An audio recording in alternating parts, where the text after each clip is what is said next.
सभी मित्रों को नमस्कार। कैसे हैं आप सब। स्वतंत्र क्लास टी के ऑनलाइन प्लेटफॉर्म पर एक नए वीडियो के साथ आप सभी का स्वागत है।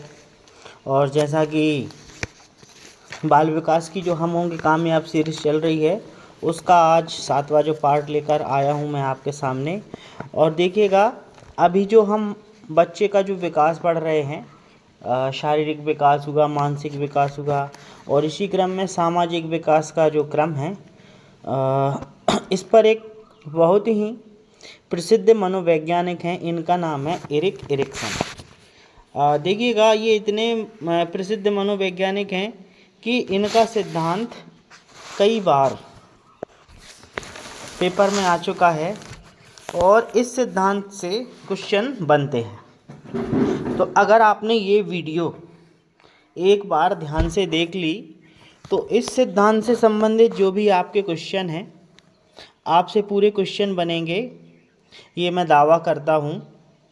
और जो भी हमसे नए मित्र जुड़ रहे हैं वो वीडियो को लाइक कर लें, चैनल को सब्सक्राइब कर लें।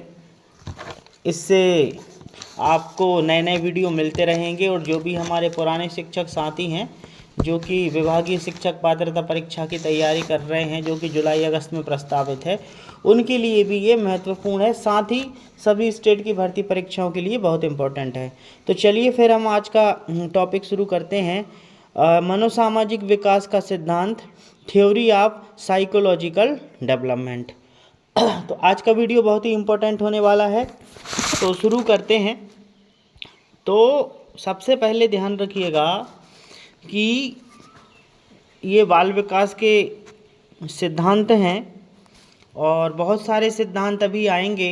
तो एक चीज़ आपको याद रखनी है कि सिद्धांतों की एक कैटेगरीज जो होती है, अलग अलग सिद्धांत, तो उसको या तो आप अपने मन में रखें कि भाई ये बाल विकास के सिद्धांत हैं, ये बुद्धि के सिद्धांत हैं, ये व्यक्तित्व के सिद्धांत हैं। तो उन सिद्धांतों को मिक्स नहीं होने देना है, क्योंकि अगर आपने उन सिद्धांतों को मन में ही मिक्स कर लिया या आप पढ़ते हुए नहीं समझ पाए कि ये किसका सिद्धांत है, तो फिर आपके क्वेश्चन गलत हो सकते हैं। तो ठीक है, देखते हैं। अब इस सिद्धांत को जो देने वाले हैं, इसके प्रवर्तक हैं, वो हैं एरिक एरिक्सन महोदय। ठीक है। अब एरिक एरिक्सन जो महोदय थे, ये नव फ्रायडवादी, अच्छा अभी हम सिगमंड फ्रायड का इसके बाद सिद्धांत पढ़ेंगे। तो ये जो फ्रायड हैं, ये बहुत ही प्रसिद्ध मनोवैज्ञानिक हैं, उन्होंने बहुत ही अच्छा सिद्धांत दिया है, वो भी हम जानेंगे। तो एरिक्सन नव फ्रायडवादी मनोवैज्ञानिक माने जाते हैं और वे फ्रायड के सिद्धांत का काफ़ी सीमा तक समर्थन करते हैं। लेकिन इन्होंने फ्रायड की तरह कामुकता को महत्वपूर्ण नहीं माना। इनके सिद्धांत में व्यक्तिगत, पर्सनल, सांवेगिक, इमोशनल तथा सांस्कृतिक, कल्चरल या सामाजिक विकास, जो डेवलपमेंट है, सोशल डेवलपमेंट, इसको समन्वित किया गया है। तो इन्होंने क्या क्या इंपॉर्टेंस बोला है? इन्होंने बोला है कि व्यक्तिगत, सांवेगिक, सांस्कृतिक और सोशल डेवलपमेंट को समन्वित किया है इन्होंने अपने सिद्धांत में। इसी वजह से इस सिद्धांत को मनोसामाजिक सिद्धांत कहा जाता है। तो इसके क्वेश्चन आ जाएगा कि भाई मनोसामाजिक सिद्धांत किसने दिया है? तो एरिक एरिक्सन ने। और मनोविश्लेषण वादी जो सिद्धांत है वो दिया है सिगमंड फ्रायड ने। तो वो सिद्धांत भी हम आगे पढ़ेंगे। तो चलिए आखिर जानते हैं कि इस सिद्धांत में क्या है। तो देखिए, इस सिद्धांत को कुछ मनोवैज्ञानिकों ने जीवन अवधि का सिद्धांत भी कहा है। कुछ मनोवैज्ञानिक थे, उन्होंने जीवन अवधि का सिद्धांत भी कहा है। एरिक्सन ने अपनी प्रसिद्ध कृति, अब देखिएगा यहाँ पर एरिक्सन की एक बहुत ही फेमस किताब है, उसका नाम आ गया है, ये भी आप नोट डाउन करते जाइएगा, चाइल्डहुड एंड सोसाइटी। ये बहुत ही उनकी फेमस कृति है, पुस्तक है, जो 1963 में पब्लिश हुई थी। बहुत ही इससे क्वेश्चन बनते हैं कि एरिक्सन ने कौन सी पुस्तक लिखी है। तो अगर आपको पता है तो आप उस पुस्तक का नाम याद रख सकते हैं, चाइल्डहुड एंड सोसाइटी। 1963 में यह स्पष्ट किया है कि मनुष्य केवल जैविक और मानसिक प्राणी ही नहीं, बल्कि वह एक सामाजिक प्राणी भी है। तो उन्होंने कहा है कि भाई मनुष्य केवल एक जैविक और मानसिक प्राणी नहीं है, बल्कि वह एक सामाजिक प्राणी भी है। एरिक्सन ने इस सिद्धांत के पूरा जो जीवन काल है, जो पूरी जो जीवन अवधि है, इसको 8 विभिन्न अवस्थाओं में बांटा है। कितनी अवस्थाओं में बांटा है? 8। तो अगर क्वेश्चन पूछ ले कि एरिक्सन ने अपना जो सिद्धांत है, इसने अपने जीवन की कितनी अवस्थाओं में बांटा है, तो 8 अवस्थाओं में। तो अब हम 8 अवस्थाएं देखेंगे बारी बारी करके। तो हमारी जो सबसे जो पहली जो अवस्था है, ठीक है, विश्वास बनाम अविश्वास।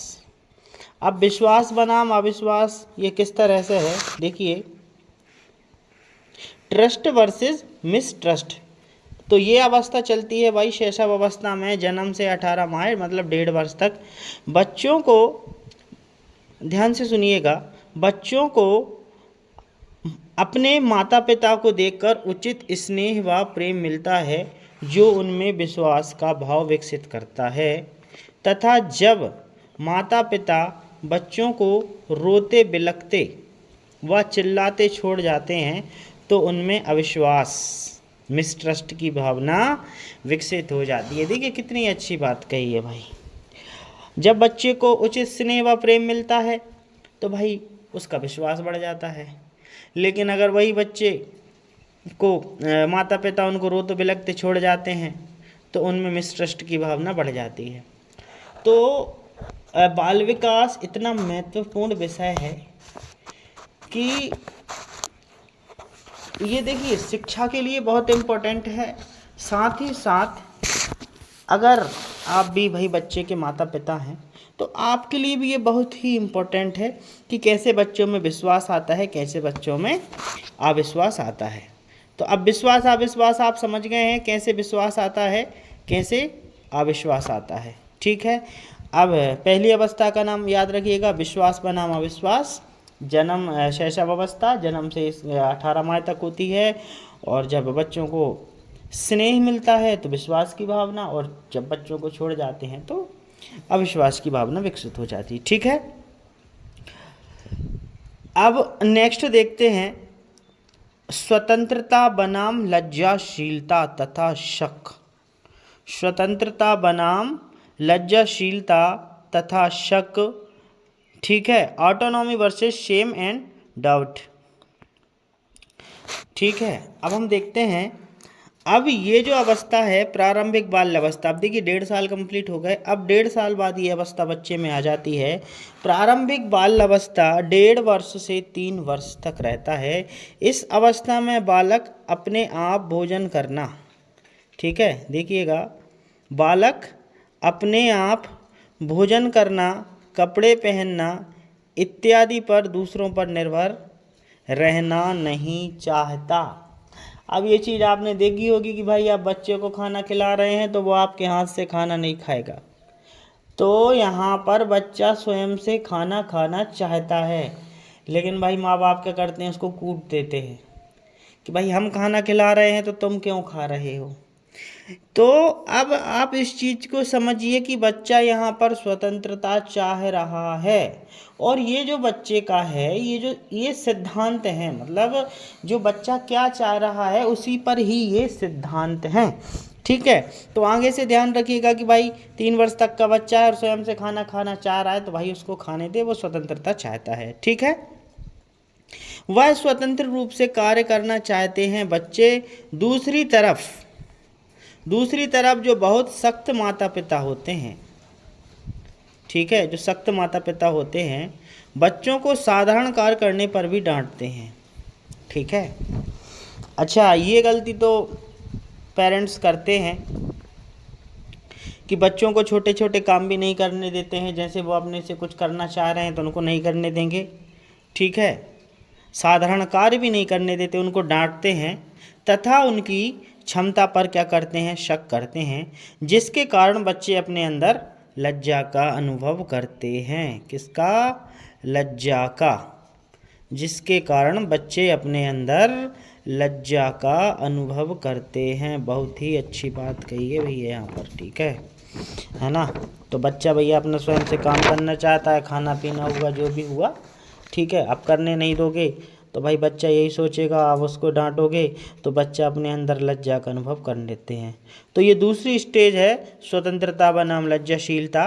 ठीक है, इसका जो समय है 1.5 से 3 वर्ष तक है। ठीक है, याद रखिएगा। अब जो हमारी तीसरी अवस्था आने वाली है, तीसरी अवस्था का हमारा नाम है पहल शक्ति बनाम दोषित। पहल शक्ति बनाम दोषित। ठीक है, इनिशिएटिव वर्सेस गिल्ट। अब पहल शक्ति बनाम दोषित, देखिए 3 साल तक तो हो गए, अब ये है 3 से 5 वर्ष तक। यह बच्चों का प्राक स्कूली मतलब प्री स्कूल का समय होता है, अवधि होती है, बालक की पूर्व आरंभिक बाल्यावस्था की होती है। ठीक है। अच्छा, माता पिता बच्चों को जिंदगी के सभी क्षेत्रों में नए नए खोज करने की प्रेरणा देते हैं। क्या करते हैं भाई? नए नए चीज़ खोज करने की प्रेरणा देते हैं, तो इसे पहल की संज्ञा देते हैं। तो भाई अगर उनके माँ बाप हैं, बोल रहे हैं भैया बहुत अच्छी बात है, आप अच्छा कर रहे हो, तो वो उनको मोटिवेट कर रहे हैं, वो कुछ भी खोज कर रहे हैं, कुछ भी अपने से करना चाह रहे हैं, नई नई चीज़ें सीख रहे हैं, तो माँ बाप उनको प्रेरणा देते हैं, तो इसको पहल की संज्ञा देते हैं। अच्छा, और जब माता पिता पहल करने पर, जैसे बच्चा कुछ काम कर रहा है तो भाई क्या पता बच्चे को कूट दिए, बच्चे को मार दिए हैं, या उसकी आलोचना कर दिए हैं, दंड दे दिए हैं, तो बच्चों में दोष का भाव उत्पन्न होता है। देखिए भाई, बच्चे में अगर कोई भी संवेग असंतुलन है, कोई भी संवेग ज़्यादा है, तो ऐसा नहीं है कि वो बच्चे के पेट से आया है। कहीं ना कहीं भाई ये आपका स्वयं का पारिवारिक व्यवहार है कि क्या आपने बच्चे से व्यवहार किया है, इसी वजह से बच्चे में दोष का भाव उत्पन्न हो गया है। तो इसी को हम कहते हैं पहल बनाम लज्जाशीलता। ठीक है, अब पहल करना चाहता है बच्चा, आप उसको पहल ही नहीं करने दे रहे हैं। ठीक है, तो पहल शक्ति बनाम दोषित है ये, और इससे पहले हमने देखी थी स्वतंत्रता बनाम लज्जाशीलता। ठीक है, तो बच्चे को दंड नहीं देना है, उसको प्रेरित करना है। ठीक है, अब अगली हम देखते हैं, 6 वर्ष तक हो गई है। ठीक है, चौथी है परिश्रम बनाम हीनता। अब परिश्रम बनाम हीनता कैसे है, चलिए इसको समझते हैं बहुत अच्छे से। परिश्रम बनाम हीनता। ठीक है, अब 6 से 12 वर्ष तक की इस अवस्था को उत्तर बाल्यावस्था भी कहा जाता है। कौन सी अवस्था? उत्तर बाल्यावस्था। याद रखिएगा, जब बच्चे को पहल से उत्पन्न नई अनुभूतियाँ मिलती हैं, मतलब बच्चा अपने से कुछ पहल कर रहा है और उसको उस पहल से उत्पन्न कुछ जो नए आइडियाज़ या कुछ नई थ्योरी या कुछ नए अनुभव मिल रहे हैं, तो वह अपनी ऊर्जा को नए ज्ञान अर्जित करने में लगाते हैं। ठीक है, अगर वो कुछ कर रहे हैं और अगर उनको वहाँ से अच्छी अनुभूतियाँ मिल रही हैं, तो वह क्या करेंगे? अपनी ऊर्जा को नए ज्ञान अर्जित करने में लगाते हैं। इसे हम काय की संज्ञा देते हैं? परिश्रम की संज्ञा देते हैं। इसे ही परिश्रम की संज्ञा दी जाती है। ठीक है, लेकिन जब स्कूल में आने वाली चुनौतियों में वो असफलता पाते हैं, तब बालक में हीनता का भाव उत्पन्न हो जाता है। ठीक है, अब देखिएगा, बच्चा अगर सृजनात्मक है तो बच्चे कुछ ऐसा विशेष कार्य करेंगे जिससे उनको नई अनुभूतियाँ मिलेंगी। लेकिन अब अगर बच्चे को स्कूल में कुछ कार्य दिया, कुछ चुनौतियाँ मिली, वहाँ पर उसमें उसको असफलता मिली, तब बालक में हीनता का भाव उत्पन्न हो जाता है। ठीक है दोस्तों, इसी का नाम है परिश्रम बनाम हीनता। ठीक है, अब नेक्स्ट देखते हैं। उसके बाद नेक्स्ट है अहम पहचान बनाम भूमिका संभ्रांति। तो अब अहम पहचान मतलब खुद की आइडेंटिटी वर्सेस रोल कन्फ्यूज़न, भूमिका संभ्रांति। तो अब ये आ जाता है 12 से 18 वर्ष में। ठीक है, 12 से 18 वर्ष में। बहुत ही इम्पोर्टेंट है ये। देखते हैं। अब देखिए 12 से 18 वर्ष, यह किशोर अवस्था, यह जो अवस्था होती है ये किशोर अवस्था की अवस्था होती है। यहाँ व्यक्ति किशोर अवस्था में प्रवेश कर रहा है। इस अवस्था में किशोरों में यह जानने की प्राथमिकता होती है कि वह कौन है, किस लिए है और अपने जीवन में कहाँ जा रहे हैं। मतलब वो अपनी पहचान ढूंढते हैं कि भाई हम कौन हैं, ठीक है, और किस लिए हैं और हमारे जीवन का क्या लक्ष्य है। क्योंकि यहाँ पर जो बच्चे हैं उसमें बहुत सारे शारीरिक विकास होते हैं जिसको हम कह सकते हैं, और बहुत सारे शारीरिक परिवर्तन होते हैं, तभी इसको द्वंद्व की अवस्था कहा जाता है। और किशोर अवस्था के जनक स्टैनले हॉल हैं, ठीक है। तो इसलिए इसे पहचान की संज्ञा दी है। तथा तो अगर बच्चे ने भाई सही रास्ता चुन लिया तो उसको पहचान हो गई, पहचान की संज्ञा। तथा जब बालक भविष्य का रास्ता नहीं चुन पाता, मतलब भाई बच्चा भविष्य का रास्ता नहीं चुन पा रहा है, तब संभ्रांति की स्थिति उत्पन्न होती है। तो ये किशोर अवस्था की है, 12 से 18 वर्ष, ठीक है। तो पहचान बनाम संभ्रांति, ठीक है। तो ये अवस्था कौन सी थी? 5वीं। चलिए अब हम अगली अवस्था देखते हैं, ठीक है। अगली अवस्था है घनिष्ठता बनाम अलगाव। अब घनिष्ठता बनाम अलगाव ये 6वीं अवस्था है। इसमें हम देखते हैं तो भाई ये अवस्था 18 से 35 वर्ष तक चलती है, ठीक है। मतलब ये जो अवस्था होती है यह आरंभिक वयस्क अवस्था या युवा अवस्था होती है, ठीक है। इस अवस्था में व्यक्ति दूसरों के साथ धनात्मक संबंध, पॉजिटिव रिलेशन बनाता है, ठीक है। क्योंकि अब वो दुनियादारी अच्छे से समझ चुका है भाई, तो अब वो यही चाहेगा कि दूसरों के साथ अच्छे संबंध बनाए। तो इस वजह से वो दूसरों के साथ धनात्मक संबंध, पॉजिटिव रिलेशन बनाता है। जब व्यक्तियों के साथ घनिष्ठता का भाव विकसित होता है तो वह दूसरों के लिए अपने आप को समर्पित तक कर लेता है। ये चीज़ तो हमने कई बार देखी है, ठीक है। जब घनिष्ठता बढ़ जाती है तो वह अपने आप को भी समर्पित करने को तैयार रहता है। देखिए ये चीज़ दोस्ती में भी होती है और ये चीज़ प्रेम में भी होती है, ठीक है, जैसा कि हम आजकल देख रहे हैं। तो ये सब जो भी हैं चीज़ें हैं ये मनोवैज्ञानिक हैं, ठीक है। अब ये बच्चे में कैसे आए? क्योंकि ये मनोवैज्ञानिक हैं।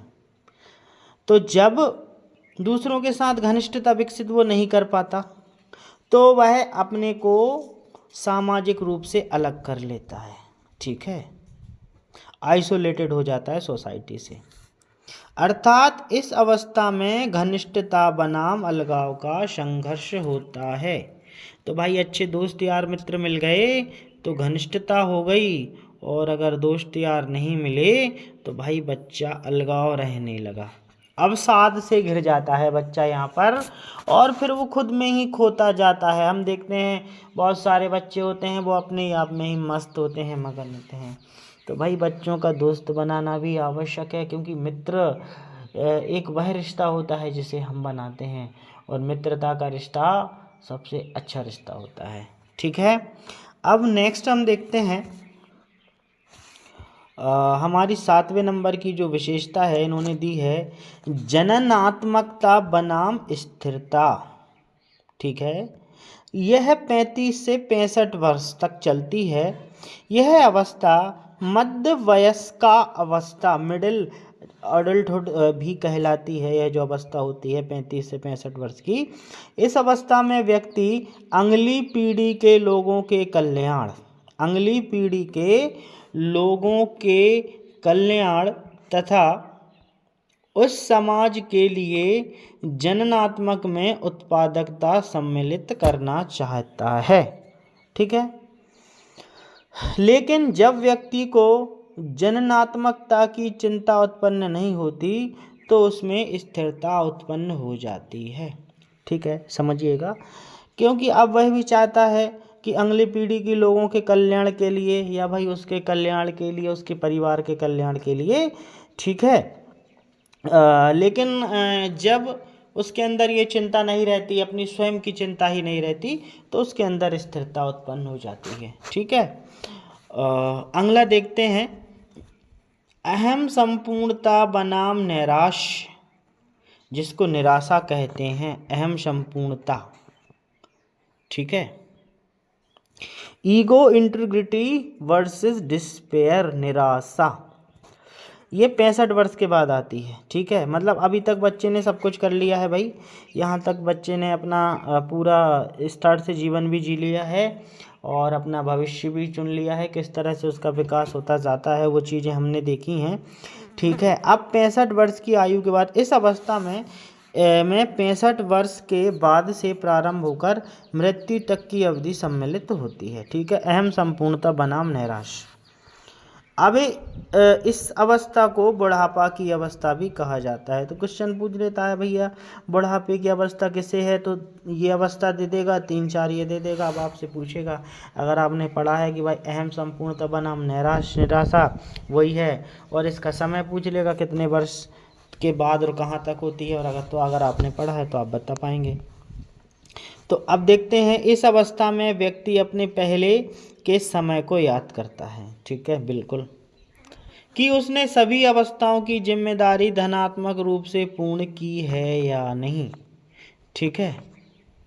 क्योंकि ये जो अवस्था होती है ना, यहाँ पर व्यक्ति के पास काम विशेषकर नहीं होता है, अब वो खाली होता है। तो जब खाली होता है तो फिर वो अपना पूरा जो जीवन वो जी चुका है अभी तक, उसका मूल्यांकन करता है, और फिर जब मूल्यांकन करने के बाद वो देखता है कि भाई हम जो भी अवस्था में थे, चाहे बचपन अवस्था में, फिर हमने पढ़ाई अच्छे से की या नहीं की, पढ़ाई के बाद फिर हम अच्छा जीवन जिए, नौकरी जिए कि नहीं, अच्छी जगह हम शादी किए या नहीं किए हैं, समाज में अच्छा हम स्थान बनाए हैं, इज्जत बनाए हैं या नहीं बनाए हैं, ये सब चीज़ें वो विचार करता है, ठीक है। और ये चीज़ें सभी के साथ होती हैं, देखिएगा दोस्तों, ठीक है। ये चीज़ें आपके साथ भी हैं, मेरे साथ भी हैं, और ये चीज़ें अभी ये जो हम पढ़ रहे हैं ना, ये अवस्था जब हम रिटायर हो जाएंगे तब हम इस अवस्था के बारे में सोचेंगे कि जब हम सर्विस में थे तब हमने जो शिक्षण कार्य किया और जो हमने बच्चों को पढ़ाया, उसमें से कितने बच्चे सफल हुए और नहीं हुए। तो अगर हमें लगता है कि भाई हमने पढ़ाया है बहुत अच्छा और बच्चे अच्छे सफल हैं, नौकरी कर रहे हैं, तो हमारा परिणाम कैसा होगा, धनात्मक होगा। लेकिन अगर हमने स्कूल में अच्छे से बच्चों को शिक्षा नहीं दी है तो हमारा परिणाम कैसे होगा, ऋणात्मक होगा, ठीक है। तो अगर परिणाम धनात्मक है, क्या उसकी सामाजिक स्थिति है, सभी बातों पर ध्यान दिया जाता है, तो उसके अंदर संपूर्णता का भाव विकसित हो जाता है। संपूर्णता का भाव मतलब भाई वो अपने जीवन से खुश रहता है कि चलो भाई ठीक है, हमने इतना जीवन जिया है और हमने हमारे जीवन में अच्छे काम किए हैं, बुरे काम नहीं किए हैं। मतलब भाई व्यक्ति जब लास्ट स्टेज पर पहुंचता है तो स्वयं का मूल्यांकन अंकन करता है कि भाई अपने जीवन में वो क्या किया है, क्या नहीं किया है, क्या अच्छे काम किया है, क्या बुरे काम किया है।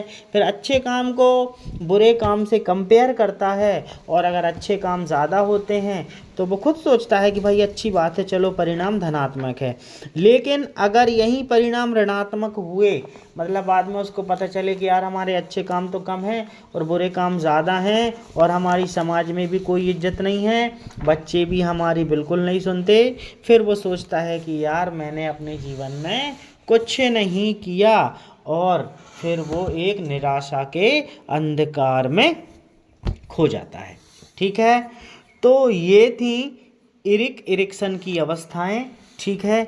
एक बार हम इनको जल्दी से और देख लेते हैं, ठीक है, देख लीजिएगा। सबसे पहले 8 नंबर की, अहम संपूर्णता बनाम निराश, निराशा 65 वर्ष के बाद मृत्यु तक चलती है। अहम संपूर्णता खुद का अहम, और निराशा अगर अहम पूर्ण हो गया तो ठीक है, नहीं तो निराशा व्यक्ति के हाथ लगेगी। अब जननात्मकता बनाम स्थिरता, जननात्मकता वह चाहता है कि भाई उसकी अगली पीढ़ी बढ़े तो वह जननात्मक उत्पन्न करेगा, और अगर उसके अंदर स्थिरता है कि भाई अब मुझे बच्चों वगैरह इनकी ज़रूरत ही नहीं है, तो उसके अंदर स्थिरता उत्पन्न हो जाती है 35 से 65 वर्ष तक जो। और उसके बाद की जो अवस्था होती है घनिष्ठता बनाम विलगन अलगाव होता है। तो अगर भाई युवावस्था की अवस्था होती है 18 से 35 वर्ष तक, वयस्क अवस्था तक स्टार्ट युवावस्था और वयस्क अवस्था तक होती है। तो जो अगर अपना जो संबंध है दूसरों के साथ अच्छा रहता है, घनिष्ठ रहता है, विकसित होता है, तो वह दूसरों को अपने आप के लिए समर्पित भी कर देता है। लेकिन वो देखता है कि भाई मेरे कोई दोस्त मित्र यार नहीं है, तो फिर वो अपने आप को समाज से अलग कर लेता है। ठीक है, इसके बाद अहम पहचान बनाम भूमिका संभ्रांति, है ना। अब ये किशोर अवस्था है, बच्चा अपनी पहचान के लिए बाहर निकलता है। ठीक है, और वो सब कुछ अगर उसके जीवन में अच्छा होता है, अच्छा रास्ता चुन लेता है, तो भाई उसके अंदर अपना अहम पहचान की संज्ञा दी जाती है। लेकिन अगर वो सोच नहीं पाता है कि हमें क्या करना है क्या नहीं करना है, तो यहाँ पर उसके अंदर कन्फ्यूज़न उत्पन्न हो जाता है। ठीक है, इससे पहले थी परिश्रम बनाम हीनता, ये उत्तर बाल्यावस्था है। इसमें भैया बच्चा अपने आप से कुछ पहल कर रहा है, तो उसको नई नई चीज़ें मिलेंगी, ऊर्जा होंगी। लेकिन वही चीज़ अगर वो स्कूल में करता है या कोई दूसरी चीज़ें स्कूल में करता है, तो वहाँ वो असफल हो जाता है, तो वहाँ उसको हीनता का भाव उत्पन्न हो जाता है। ठीक है, और पहल से शक्ति बनाम दोषिता, यहाँ पर बच्चा भैया नए नए चीज़ों की खोज करने की चाहता है, और अगर उसके माँ बाप उसको प्रेरणा देते हैं, पहल करते हैं, तो इसको पहल की संज्ञा। और बच्चे उसको खोज नहीं करने देते हैं, उसको दंडे दे देते हैं। ठीक है, तो यहाँ पर बच्चे में दोष की भावना उत्पन्न हो जाती है। अब इससे पहले थी स्वतंत्रता बनाम लज्जाशीलता। अब ये 1.5 साल से 3 साल तक है। यहाँ पर बच्चा खुद अपने काम, छोटे मोटे काम स्वयं से करना चाहता है। ठीक है, निर्भर नहीं रहना चाहते हैं। लेकिन भाई घर वाले क्या करते हैं, सख्त लहजा अपना लेते हैं कि भाई तभी तुम छोटे हो, तुमसे खाना खाते हुए नहीं बनता है। तो फिर बच्चे के यहाँ अपने अंदर लज्जाशीलता उत्पन्न हो जाती है। देखिएगा, बच्चों को जो भी है भाई अपने स्वयं से कार्य करने दें। ठीक है, उनको रोके नहीं, उनको टोके नहीं, क्योंकि रोक टोक कर आप उनके विकास में ही बाधा उत्पन्न कर रहे हैं। और पहली जो अवस्था है विश्वास बनाम अविश्वास। ठीक है, ये जन्म से 18वां है। अब विश्वास बनाम विश्वास, भाई बच्चे को अच्छा लाड़ प्रेम मिल रहा है, तो उसमें माता पिता के प्रति विश्वास उत्पन्न होगा। और भाई बच्चे को छोड़ के रोते बिलखते हुए छोड़ के चले गए, तो फिर उसमें अविश्वास की भावना उत्पन्न होगी कि भाई अब ये लोग तुमसे प्यार ही नहीं करते यार, ऐसे ही छोड़ जाते हैं। ठीक है, तो ये हमारा भाई सिद्धांत था जिसको हम देख चुके हैं। ठीक है, बहुत ही अच्छा सिद्धांत था, और इस सिद्धांत में ऐसे काफ़ी क्वेश्चंस आते हैं। तो दोस्तों, आज का वीडियो आपको कैसा लगा कमेंट्स करके ज़रूर बताएं। साथ में वीडियो को लाइक करें, शेयर करें। आपका एक शेयर ही हमारा मोटिवेशन होता है, एक लाइक ही आपका मोटिवेशन होता है। और देखिएगा, वीडियो को पूरा देखें। ठीक है, एक बार वीडियो देख लें, एक बार समझ में नहीं आएगा तो दोबारा देख लें, आपको वीडियो पूरी तरह से समझ में आ जाएगा। जो जो चीज़ समझ में नहीं आती उनको नोट डाउन करते जाएं, क्योंकि आप नोट्स बनाएंगे, ये आपके एग्ज़ाम के टाइम रामबाण सिद्ध होंगे। मैंने स्वयं भी नोट्स बनाए हैं। ठीक है, तो मिलते हैं अगले वीडियो में एक नए टॉपिक के साथ। तब तक के लिए नमस्कार, जय हिंद, जय भारत, वंदे मातरम, भारत माता की जय।